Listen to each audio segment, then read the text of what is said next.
Hello and welcome to Kerbal Space Round. Today, I'm not reviewing planes. I am taking a small break from that, mostly because I'm really tired. But I did decide to design a plane. This is an unnamed craft. I'm currently calling it the Cruiser, and its entire purpose is to fly extremely fast, which is what I was doing that high up in the atmosphere. Also, we're low enough now I think I can turn the engines back on. And I'm pulling out of a dive because I just took it up to its maximum altitude and then dove back down. And right now I'm trying to decide between keeping the basic engines on or the turbojet engines.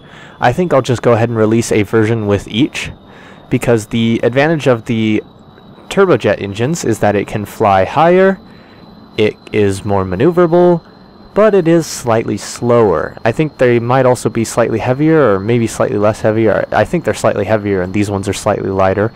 I don't remember exactly, but that would make sense considering these are smaller, but that's not always the case. And, you know, so there's some slight advantages and disadvantages to each.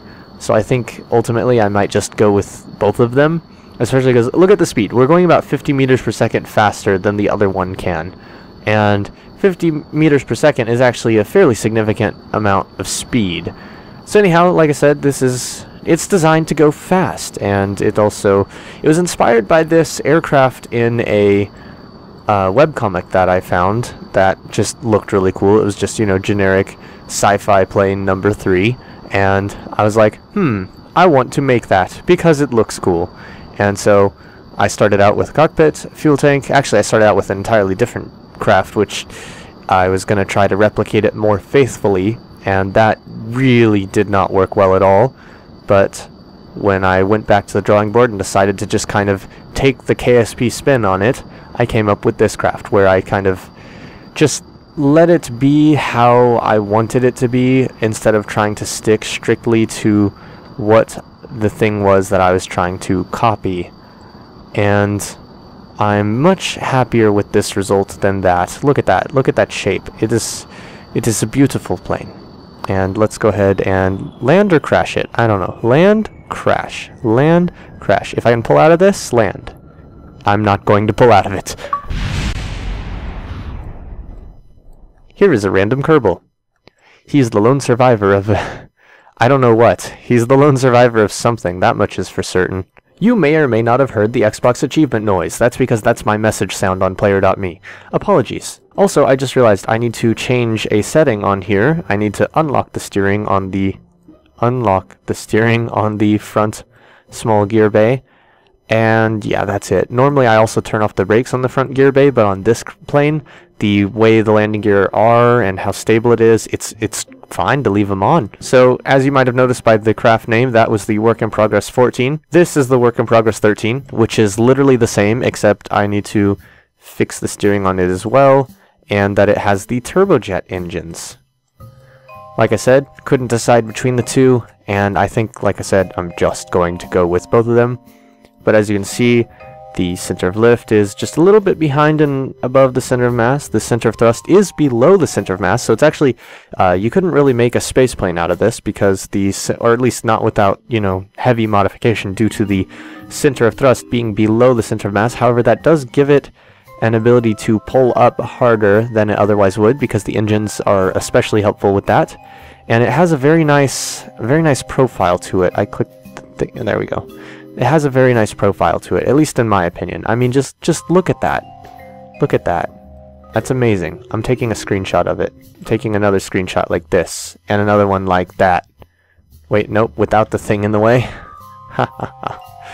Yes, it is a very nice craft. So here we go. We're going to fly the turbojet version, and I'm going to do the same thing that I was just doing with that other one before I started the video, and that is go straight up.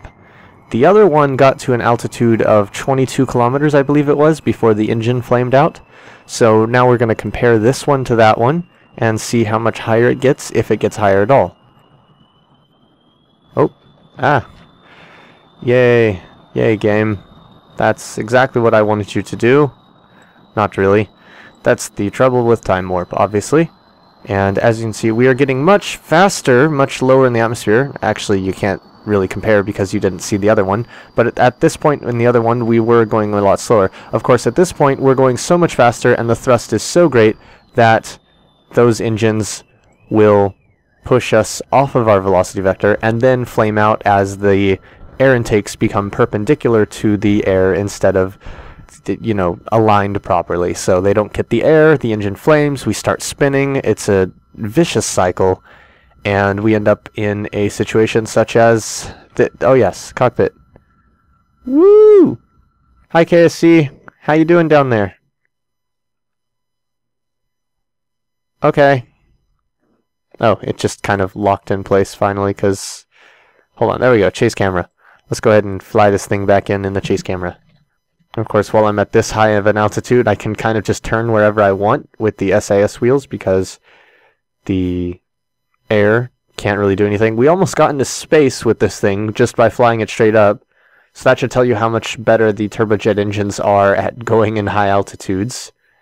And they give better thrust and whatnot at high altitudes. Of course, the basic engines give better performance at lower altitudes. So that is the trade-off between the two. And of course, the trade-off that we were trying to check out. Let's see if we generate any reentry heating. If we did, we'd be generating it right now, I think. Or, yeah, we would have. But, oh, there we go. Yeah, see, we're getting a little. And I think I time warped right through it all. And I'm going to go ahead and throttle all the way up, even though we're still facing fairly much downwards. And we're getting the Mach effects, which are nice. And we're going to try to keep those Mach effects as we speed on the engines and come in hot. Of course, they're probably going to go away because we're going to slow down. But you never know. Maybe we'll keep them up. Well, they're still there barely, but they're pretty much gone. And so at this point, I'm actually going to go ahead and slow down. Or at least try to slow down, because it doesn't want me to, obviously. And... oops, that was kind of a bad angle to take there, but oh well. We're going to land it now. Okay, pull up a little faster than that, a little faster than that, a little faster than that, a little faster than that. Yeah, I mean, not the best landing, really, but, you know, it did work. As long as I don't turn too fast on the runway. Shit, wing, no. Bad wing. Don't brake. Thank you. Don't brake that way either. Okay. And that's the problem with having the front brake on the front. As you noticed at the end there, we did just kind of continue to fall onto the front. And that's why I would typically turn off the front brake on planes. I'm leaving it on this one because as long as you don't land it stupidly like I just did, it's never a problem. Just don't land it stupidly. So anyhow, comment in the description if you have a name suggestion for it, and I will give it a name and give it a download. Well, both versions give you a download when I post the next plane reviews episode. So thanks for watching. As always, see you in space.